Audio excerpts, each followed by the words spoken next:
Muito bem, pessoal, vamos lá, voltando aqui.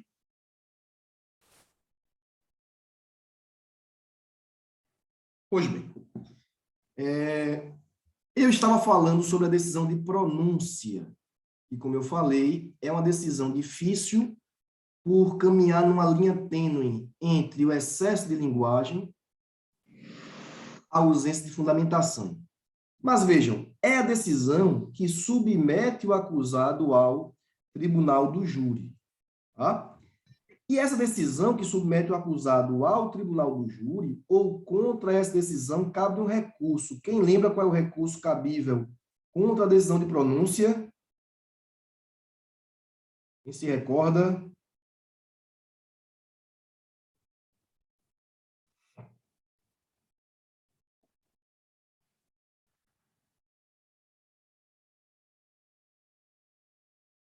Artigo 581, inciso 4, Tiago, do CPP.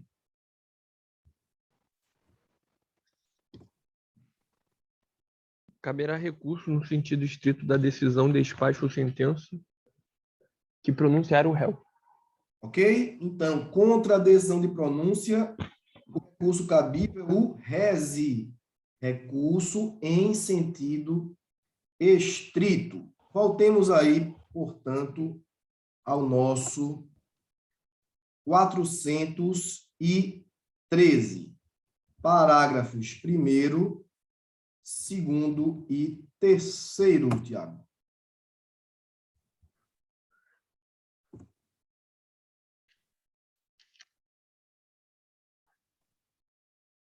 O juiz fundamentadamente pronunciará o acusado se convencido da materialidade do fato da existência de indícios suficientes de autoria e participação. Parágrafo 1º. A fundamentação da pronúncia limitar-se-á à indicação da materialidade do fato e da existência de indícios suficientes de autoria ou de participação, devendo o juiz declarar o dispositivo legal em que julgar em curso o acusado e especificar as circunstâncias qualificadoras e as causas de aumento de pena. Parágrafo 2º. Se o crime for afiançável, o juiz arbitrará o valor da fiança para a concessão ou manutenção da liberdade provisória. Parágrafo 3º. O juiz decidirá motivadamente, no caso de manutenção, revogação, substituição da prisão ou medida restritiva de liberdade anteriormente decretada, e tratando-se de acusado solto, sobre a necessidade de decretação da prisão ou imposição de quaisquer das medidas previstas no título 9 do livro 1º deste Código. Ficou claro, gente? Então, o juiz, quando pronuncia o acusado, ele deve se limitar a indicar a materialidade e a existência de indícios suficientes de autoria e participação. E aí, capitula o crime. Isso é importante, viu? Por exemplo, o homicídio foi simples, artigo 121 caput do Código Penal. Ou foi qualificado, por exemplo, por motivo fútil e recurso que impossibilitou a defesa da vítima. Isso implica na pena. O homicídio simples do caput, a pena de reclusão de 6 a 20 anos.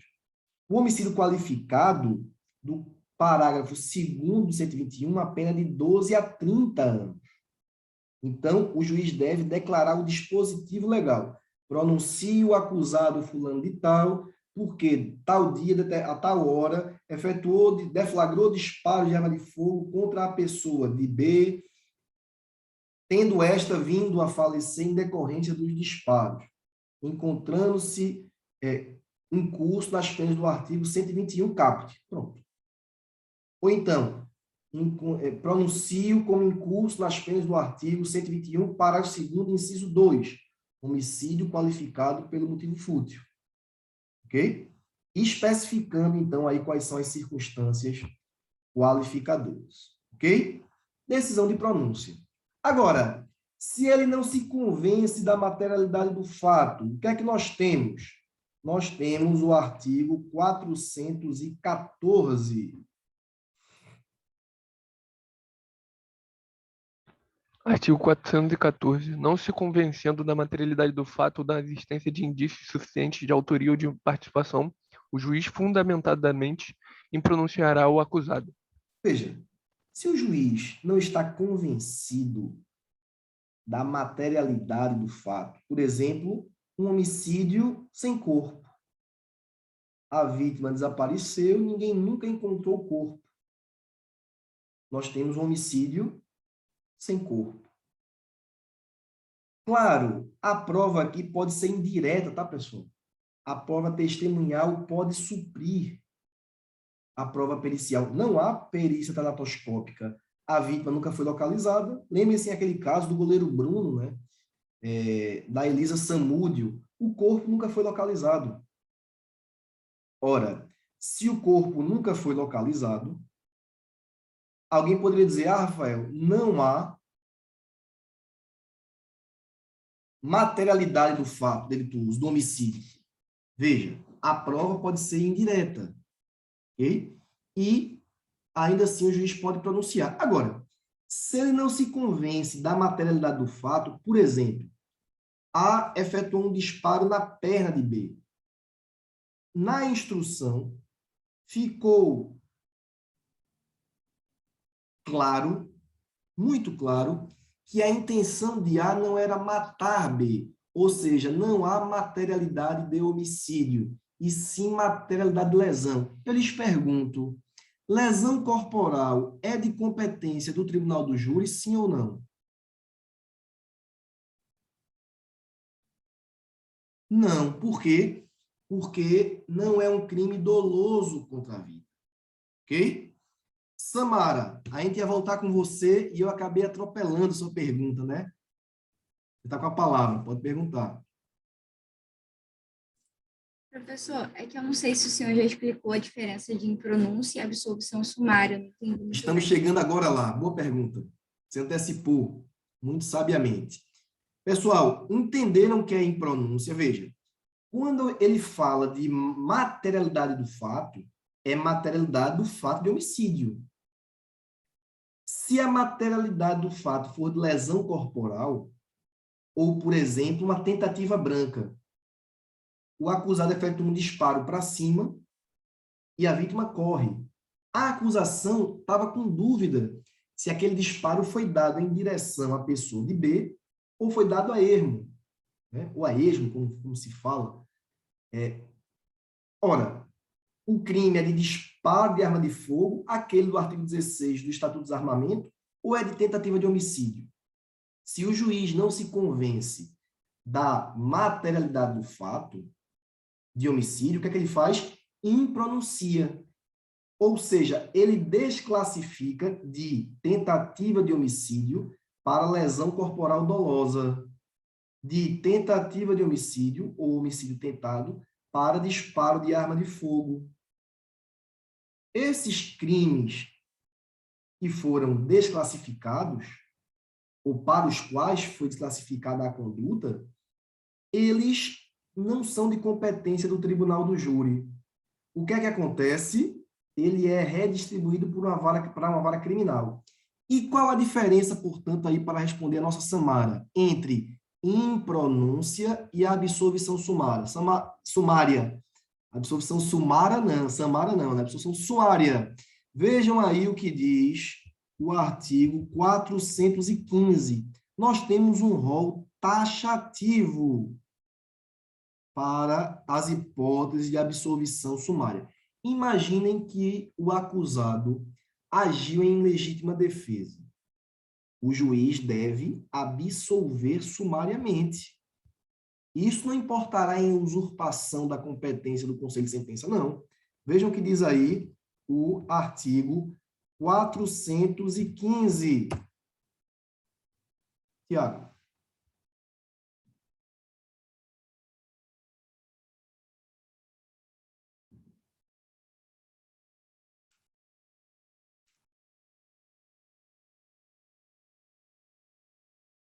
Tiago? Artigo 415. O juiz fundamentadamente absolverá desde logo o acusado quando, inciso 1º, provada a inexistência do fato, inciso 2º, provado não ser ele autor ou partícipe do fato, inciso 3º, o fato não constituir infração penal, inciso 4º, demonstrada a causa de isenção de pena ou de exclusão do crime. Parágrafo Vejam, único. único, pode ser. Não se aplica o disposto no inciso 4º do caput deste artigo ao caso de inimputabilidade previsto no caput do artigo 26 do Decreto-Lei nº 2.848, de 1940.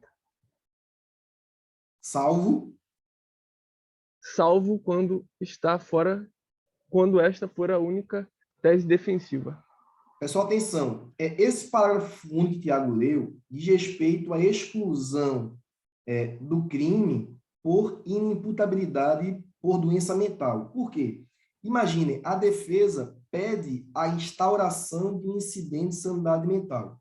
Lhes darei um exemplo, aquele caso do menino Henri, né, do vereador Jairinho, etc. Parece que a defesa pediu a instauração de um incidente de sanidade mental para discutir se, ao tempo da ação ou da omissão, o agente era inteiramente incapaz de entender o caráter ilícito do fato ou determinar-se de acordo com esse entendimento.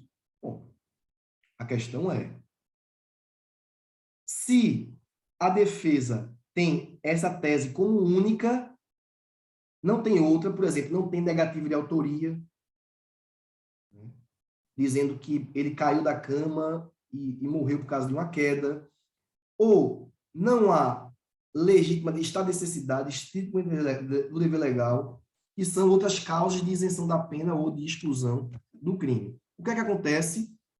O juiz deve absolver sumariamente, mas aplicar medida de segurança. Ok? Isso é o que diz o parágrafo único do artigo 415. Samara, ficou clara a diferença entre impronúncia e absolvição sumária? Na impronúncia, o crime não é doloso contra a vida e o juiz desclassifica. Na absolvição sumária, ele, provada a inexistência do fato, ele, o juiz, provado não ser o autor ou partícipe do fato. O fato narrado não constitui infração penal, ou ficar demonstrada causa de isenção de pena ou de exclusão do crime, o que acontece é a absolvição sumária. Dúvidas? Tudo certo, Samara? Entendeu? Ficou claro? Ótimo. Professor, só na questão da impronúncia, se o crime também for desclassificado, é impronúncia. Sim. Para um que não for... Ok. Porque, veja, ele só é pronunciado se o crime for doloso contra a vida, né? Porque aí ele firma a competência do tribunal do júri, entendeu? O juiz do júri que prolata a decisão de impronúncia não pode condenar pela lesão. Percebe, Tiago? Ele não pode condenar pelo disparo. Por quê? Porque ele é incompetente. O juiz do júri não pode julgar a lesão corporal nesse momento. A gente vai ver que se houver a atração por conexão ou continência, mas isso na sentença. Isso no plenário só do júri, tá bem? Professor, eu tenho uma dúvida só na questão do caso concreto, porque você falou assim, a lesão corporal, ela não vai ser da competência do tribunal do júri. Mas, pô, quando você tem um caso, o cara não vai chegar lá e falar, ah, não, eu quis mesmo matar a pessoa e tal. Não, ele vai alegar outras circunstâncias. Como é que tu vai caracterizar que a lesão corporal não foi um início de uma tentativa de homicídio? Boa pergunta, Thiago. Deixa para a prova isso, né? A prova vai dizer o seguinte, o disparo dado na perna, um disparo efetuado na perna, quando ele poderia continuar a deflagrar outros disparos, eu acho que não demonstra uma cessação do intercrimes por circunstância ali à sua vontade. Eu acho que foi por vontade própria, tá? Então, quem é que vai demonstrar, Rafael, se ele tinha intenção de matar ou lesionar?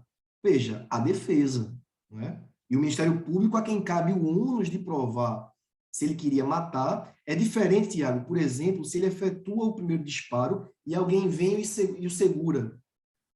Aí nós estamos diante de uma tentativa. Qual é o conceito de tentativa? Artigo 14, inciso 2 do Código Penal. Disse o crime tentado quando Iniciada a execução, pá, primeiro disparo.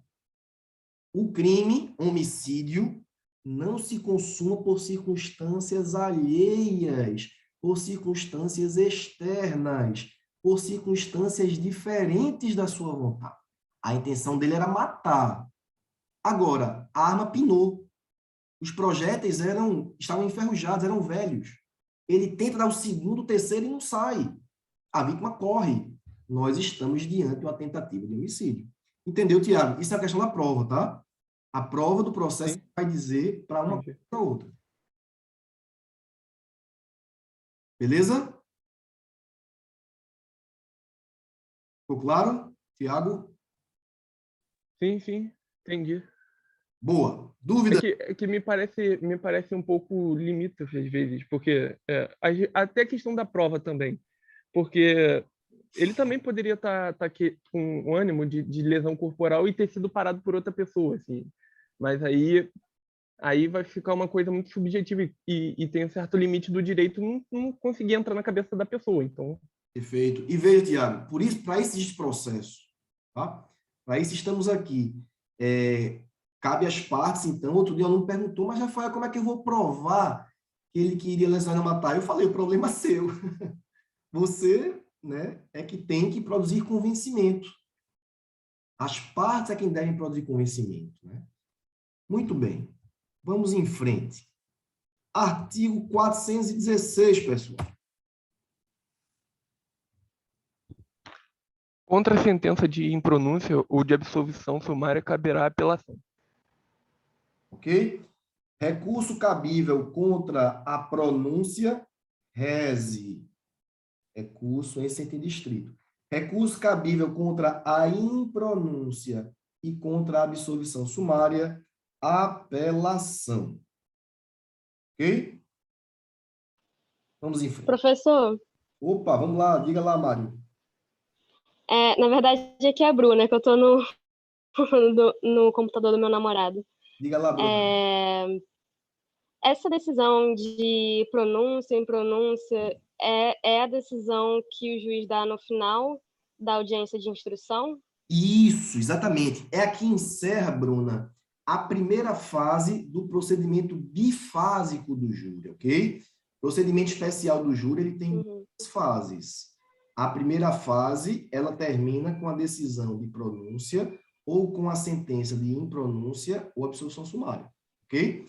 Se o acusado é pronunciado e essa decisão preclui, ou seja, a defesa não maneja o recurso em sentido estrito, o acusado vai ser submetido ao plenário do tribunal do júri, que é exatamente a segunda fase.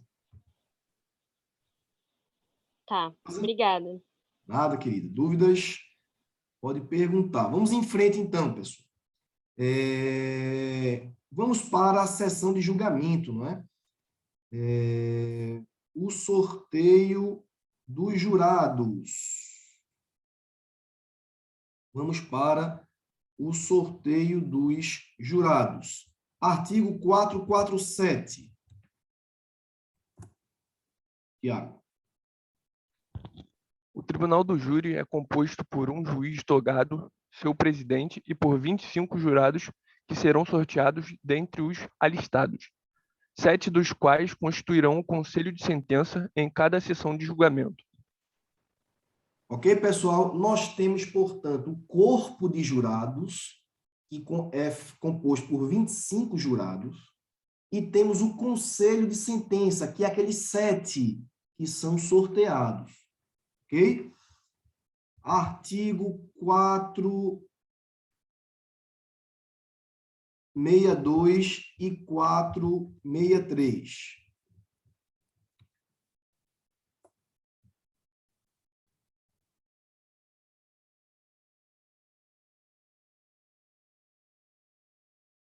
Professor, só antes de ler os artigos, a defesa e a acusação elas podem negar jurados, correto? Esse número Exato. de Até 7, ele é 3. um número Até 3 mínimo? cada um. Ah, entendo. Mas esse número de 7 jurados, ele é um número mínimo de jurados que tem que ter? Chegaremos Ou pode lá. ter... 462 e 463. 462. Realizadas as diligências referidas nos artigos 454 e 461 deste Código, o juiz-presidente verificará se a urna contém as cédulas dos 25 jurados sorteados, mandando que o escrivão proceda à chamada deles. Artigo 463.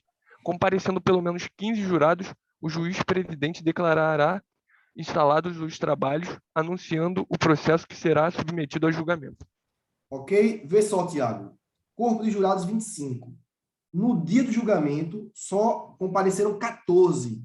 Pode ser declarado instalados os trabalhos?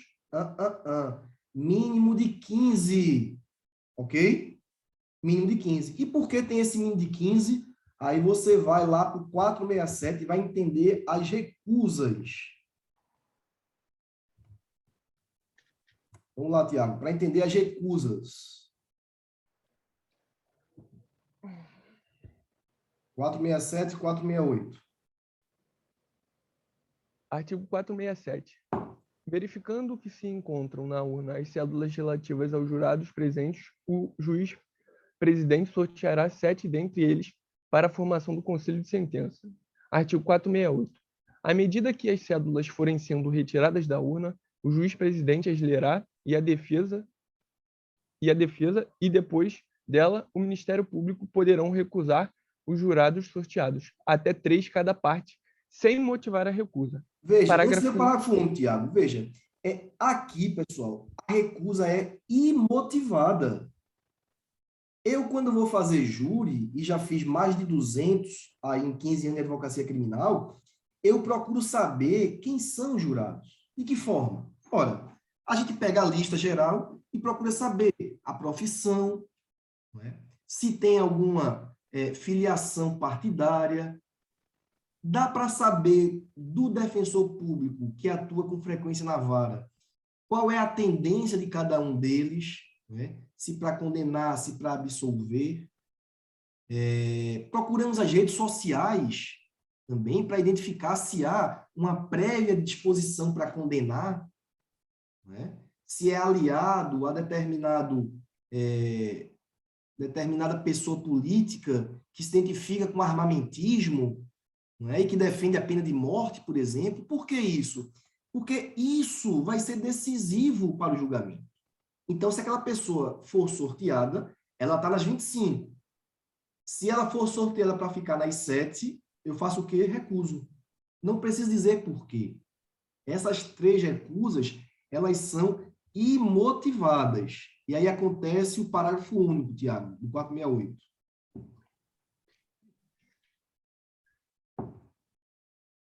Parágrafo único.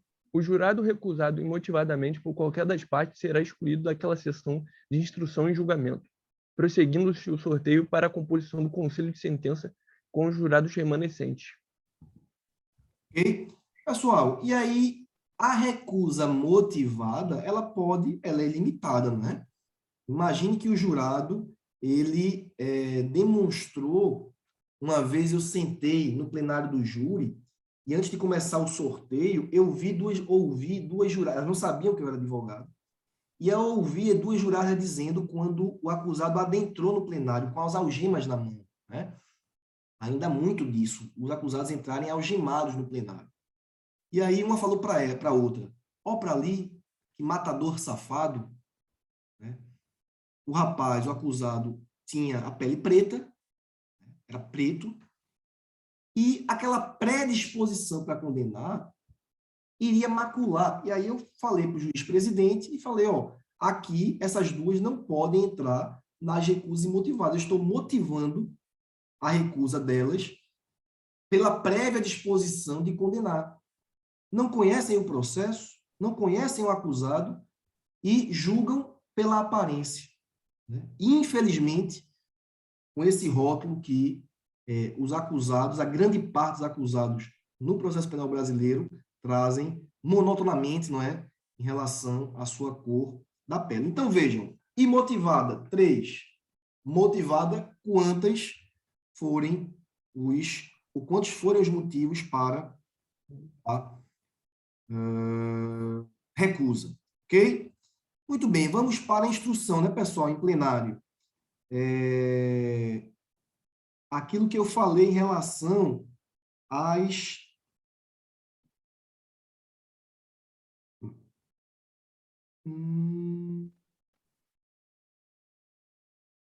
a pronúncia, só um minuto.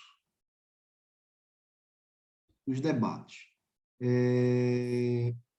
Artigo 476. Quem é que começa? O Ministério Público, não é? 476, Tiago.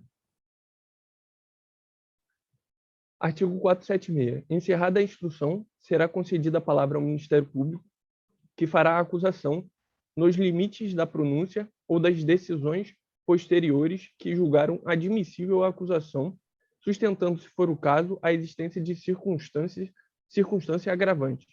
Parágrafo 1º. Só um minuto, Tiago. Vejam, se a pronúncia, lembrem daquilo que eu falei no final do primeiro tempo, se a pronúncia for de homicídio simples, o promotor não pode, nos debates, pedir a condenação por homicídio qualificado. Por quê?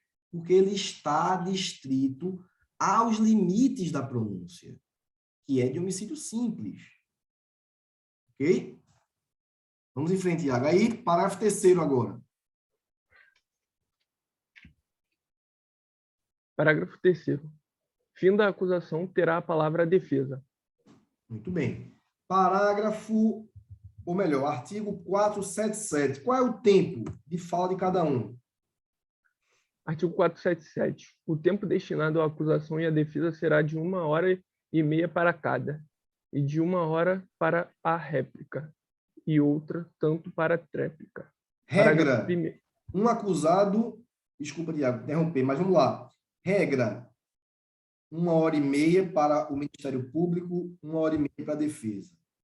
Se o MP for a réplica, 1 hora para a réplica, 1 hora para a tréplica. Ok? Rafael, e se tiver mais de um acusado? Aí nós vamos para o parágrafo 2º. Havendo mais de um acusado, o tempo para a acusação e a defesa será acrescido de 1 hora e elevado ao dobro o da réplica e da tréplica, observado o disposto no parágrafo 1º deste artigo. Concurso de pessoas. 2 acusados estão sentados no banco dos réus. Tempo, 2h30 para o MP, 2h30 para a defesa. Se o MP for a réplica, 2 horas e até 2 horas para a tréplica. Ok? Até aqui tudo certo? Muito bem. Parágrafo 1º do 480. Concluídos os debates, o presidente indagará os jurados se estão habilitados a julgar ou se necessitam de outros esclarecimentos. Muito bem. Parágrafo 1 do 482, os jurados disseram, não, estamos habilitados, podemos votar. Aí vem a aquisitação, né, gente? Parágrafo 1 do 482 e o 483. Parágrafo único. Os quesitos serão redigidos em proposições afirmativas simples e distintas, de modo que cada um deles possa ser respondido com suficiente clareza e necessária precisão. Na sua elaboração, o presidente levará em conta os termos da pronúncia ou das decisões posteriores que julgaram admissível a acusação do interrogatório e das alegações das partes. Artigo 483. Os quesitos serão formulados na seguinte ordem, indagando sobre: inciso 1º, a materialidade do fato; inciso 2º, a autoria ou participação; inciso 3º, se o acusado deve ser absolvido; inciso 4º, se existe causa de diminuição de pena alegada pela defesa; inciso 5º, se existe circunstância qualificadora ou causa de aumento de pena reconhecidas na pronúncia ou em decisões posteriores que julgaram admissível a acusação. Parágrafo 1º. A resposta negativa de mais de 3 jurados a qualquer dos quesitos referidos no inciso 1 e 2 do caput deste artigo encerra a votação e implica a absolução do acusado. Só um minuto, Tiago. Presta atenção. Boa leitura essa agora do parágrafo 1º, viu? Primeiro quesito, materialidade do fato. No dia 15 de dezembro de 2021, por volta das 12h30, foi a vítima, fulano de tal, morta por disparo de arma de fogo? Respondam. Aí o jurado que fica com 2 cédulazinhas coloca sim ou não. Mais do que 3, sim, a gente vai para o segundo quesito.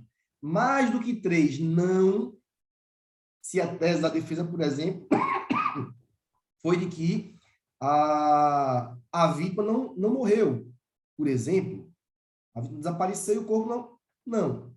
A questão está encerrada aí. Se responder mais do que 3 para sim, inciso 2, a autoria ou participação. Foi fulano de tal o autor pelos disparos que vitimou a pessoa de B? Respondam. O jurado vai botar lá. Mais do que 3, sim, vamos para o terceiro. O acusado deve ser absolvido? Aí deixa com o jurado. A pergunta é bem simples. Está aí no parágrafo 2º. Por favor, Tiago, parágrafo 2º. Respondidos afirmativamente por mais de 3 jurados os quesitos relativos aos incisos 1 e 2 do caput deste artigo, será formulado quesito com a seguinte redação. O jurado absolve o acusado? Ok? Se o jurado disser não, parágrafo 3º. Decidindo os jurados pela condenação, o julgamento prossegue devendo ser formulados quesitos sobre: inciso 1º, causa de diminuição de pena alegada pela defesa. Inciso 2º, circunstância qualificadora ou causa de aumento de pena reconhecidas na pronúncia ou em decisões posteriores que julgaram admissível a acusação. Parágrafo 4º, sustentada a desclassificação da infração para outra de competência do juiz singular, será formulado quesito a respeito, para ser respondido após o segundo ou terceiro quesito, conforme o caso. Parágrafo 5º, sustentada a tese de ocorrência do crime na sua forma tentada ou havendo divergência sobre a tipificação do delito, sendo este da competência do tribunal do júri, o juiz formulará quesito acerca destas questões para ser respondido após o segundo quesito. Parágrafo 6º, havendo mais de um crime ou mais de um acusado, os quesitos serão formulados em séries distintas. Muito bem. Pessoal, a questão é a seguinte. Quando se atinge a maioria, tá? Quando se atinge a maioria dos votos, o que é que acontece? Suspende a abertura dos outros. Imagina, são 7 jurados. O juiz vai abrindo. Sim, não, sim, sim, sim, 4-1. Ele não vai abrir o 6º e o 7º voto. Tá bem? Por quê? Porque as decisões são tomadas sempre por maioria. Ok? E aí, se pela resposta a um dos quesitos, o presidente do júri identificar que ficam prejudicados os seguintes, ele também assim declara por finda a votação. Ok? Dúvidas? Dúvidas? Pessoal, vamos para a sentença. Sentença importantíssimo. 492, Tiago. Todos os incisos. Artigo 492. Em seguida, o presidente proferirá a sentença que, inciso 1º, no caso de condenação, a linha A fixará a pena base, a linha B considerará as circunstâncias agravantes ou atenuantes alegadas nos debates, a linha C imporá os aumentos ou diminuições de pena em atenção às causas admitidas pelo júri, a linha D observará as demais disposições do artigo 387 deste Código, a linha E mandará o acusado recolher-se ou recomendá-lo-á à prisão em que se encontra, se presentes os requisitos da prisão preventiva, a linha F estabelecerá os efeitos genéricos... Só uma questão, viu, Tiago? Talvez você esteja lendo numa legislação anterior. O 492E tem redação nova dada pelo pacote anticrime, tá? Complete aí, tá aqui no chat, coloquei agora. A linha E. A linha E mandará o acusado recolher-se ou recomendá-lo-á à prisão em que se encontra, se presentes os requisitos da prisão preventiva ou, no caso de condenação a uma pena igual ou superior a 15 anos de reclusão, determinará a execução provisória das penas com expedição do mandato de prisão, se for o caso, sem prejuízo do conhecimento de recursos que vierem a ser interpostos. Tá bom? Então, pessoal, atenção. Talvez seu código seja dentro de 2019, não é, Tiago? Sim. Vejam aí a questão da execução provisória que eu falei no início em relação a esse caso da Boate Kiss. Ok? E se for absolvido, Tiago, inciso 2, a linha ABC.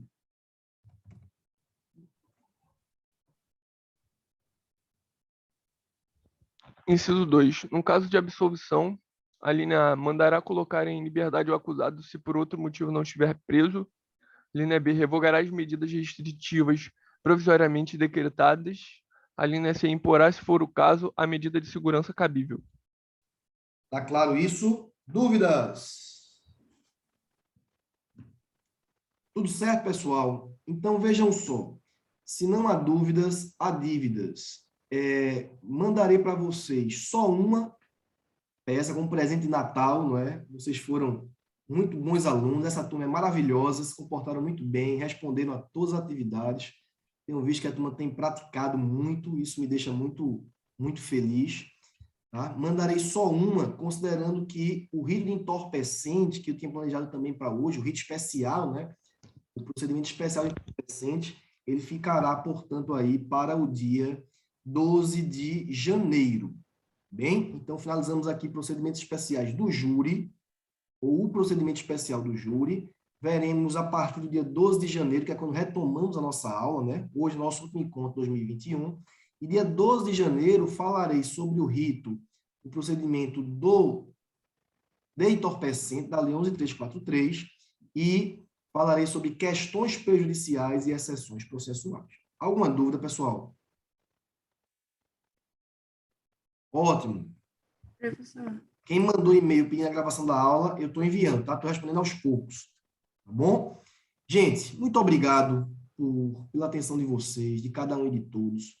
Essa turma é uma turma maravilhosa, eu gosto demais, né? Vocês tiram dúvidas, perguntam, maravilhosos, né? Mandam e-mail e, enfim, interagem. Eu gosto muito da turma C. E acho que atingiremos nosso objetivo, tá? Falei para vocês que eu devo começar um curso específico para quem quer fazer segunda fase da OAB, para quem quer fazer o exame 34, que a primeira fase é dia 20 de fevereiro e a segunda é só dia 24 de abril. Então, tudo indica que a partir do dia 21 de fevereiro, nós começaremos uma turma no instituto que estamos criando de Direito de Defesa, específico, focado para quem quer fazer segunda fase em penal. Tá? Tivemos uma turma experimental. Vejam, o atendimento é personalizado, então as turmas só são no máximo com 8 alunos. Tá? As peças são corrigidas lado a lado com o aluno e nós iremos trabalhar isso. Eu falarei melhor quando voltarmos em janeiro, tá?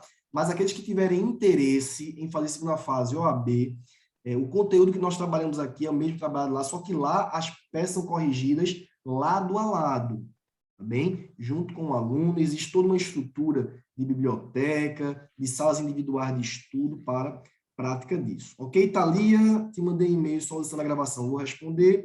Samara, não, pode mandar, tá, Samara? Podem mandar a atividade aí no final da aula sem problema algum. Dúvidas? Professor, Oi, Bruna. tenho uma dúvida. São 25 jurados que são sorteados, mas a sessão pode começar tendo 15. Só com 15. Mas no 14 caso não pode de ser haverem... aberto. Tá, mas e no caso de haverem sessões em diferentes dias? E, por exemplo, se num dia for 15 outro for 17, pode isso? Pode. Não tem problema. Tem que ter no mínimo 15. Se um dia começou com 15, outro com 25, só não pode com 14. Aí a sessão é remarcada para o outro dia. Tá. E para qual que é a diferença? Eu não sei se você falou isso numa hora, que teve um momento que seu áudio caiu para mim. Mas para que serve o conselho da sentença dos jurados? São os 7 São só jurados. É o 7. conselho de sentença. O nome é conselho de sentença. São 7 jurados que decidem, sim ou não. E então são eles que respondem aos quesitos? Isso, exatamente. Sim ou não. Tá. Bom? Mas Sim, então, e gente. os Quem outros? quiser pode mandar, tá bom? O nosso tempo vai acabar, infelizmente. Tá bom? Tá. Obrigado. Então, podem mandar dúvidas